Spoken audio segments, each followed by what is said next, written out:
Сәлеметсіздер ме, 3-ші сынып білім алушылары? Қазір бізде әдебиеттік оқу сабағы. Бүгінгі сабағымыздың тақырыбы сәулетті біздің Алматы. Балалар, бүгінгі сабақта сіздер шығарманың тақырыбын анықтап, негізгі ойды білдіріп тұрған мәтін бөлігін, сөйлемді табуды және ойыңды сызба түрінде ұсынуды үйренесің. Енді балалар, дәптерімізді ашып, бүгінгі ай күнді жазайық. 5 желтоқсан сынып жұмысы. Бүгін біз сіздермен Абдрахман Асылбек жайлы танысатын боламыз. Абдрахман Асылбек 1938 жылы Жамбыл облысы Талас ауданы Үшарал ауылында туған.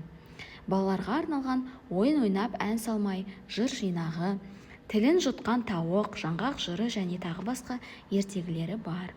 Балалар, Абдрахман Асылбек жайлы дәптерлеріңізге қысқаша түрде ақпарат жазып алыңыздар. Енді Алматымызға саяхат жасайық.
Балалар, оқулықтарыңыздың 103-ші бетін ашып, сәулетті біздің Алматы, мұз айдын деген екі өлең жолдарын мәнерлеп оқып шығыңыздар.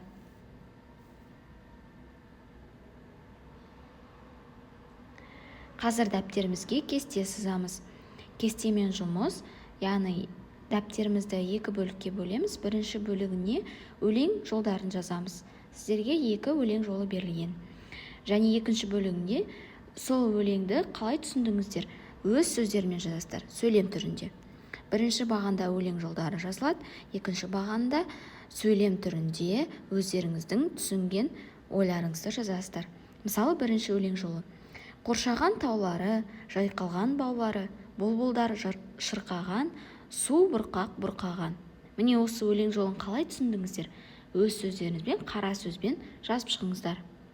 Дәл солай екінші өлең шумағында солай өз сөздерімізбен түсіндіріп жазасыздар. Олай болса, балалар, үй жұмысын жазып алыңыздар. 105-ші бетте 6-шы тапсырма, яғни жаңағы оқыған екі өлеңді біреуін таңдайсыздар және оны жаттап аласыздар.